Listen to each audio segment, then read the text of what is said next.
మరోవైపు జూబ్లీహిల్స్ నియోజకవర్గంలో రేషన్ కార్డుల పంపిణీ కార్యక్రమం రచ్చరచ్చైంది. గత ప్రభుత్వం రేషన్ కార్డులు ఇవ్వలేదంటూ మంత్రి పొన్నం చేసిన వ్యాఖ్యలను వెంగళరావు నగర్ డివిజన్ కార్పొరేటర్ దేదీప్య తీవ్రంగా ఖండించారు. గత ప్రభుత్వాన్ని విమర్శించడం సరికాదన్నారు. తెలంగాణ తొలి సీఎం కేసీఆర్ నేతృత్వంలోని బీఆర్ఎస్ ప్రభుత్వం 6 లక్షల పైచిలుకు రేషన్ కార్డులను అందజేసిందని గుర్తు చేశారు. సభలో దేదీప్య మాట్లాడుతుండగా మంత్రి పొన్నం అడ్డు తగిలారు.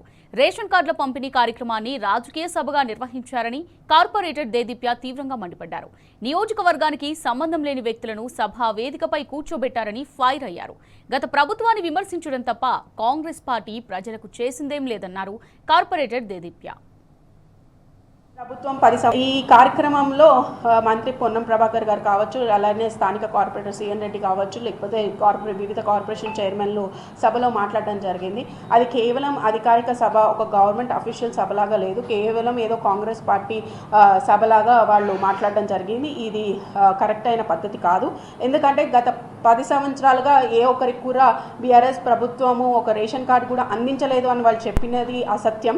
ఎందుకంటే సుమారు 9,68,000 రేషన్ కార్డులు పబ్లిక్ యావత్ రాష్ట్రం అంతా కూడా అప్లై చేసుకుంటే అందులో 6,39,000 మందికి మనం గత ప్రభుత్వం 10 సంవత్సరాల కాలంలో మేము ఇవ్వడం జరిగింది. అది అందుకున్న జనాలందరికీ కూడా తెలుసు. అది ప్రతి ఒక్కళ్ళు కూడా ఏదైతే సంక్షేమం తీసుకున్నారో బీఆర్ఎస్ పార్టీ నుంచి కానీ బీఆర్ఎస్ పార్టీ ప్రభుత్వంలో ఉన్నప్పుడు సంక్షేమం అందుకున్న ప్రజలకి తెలుసు.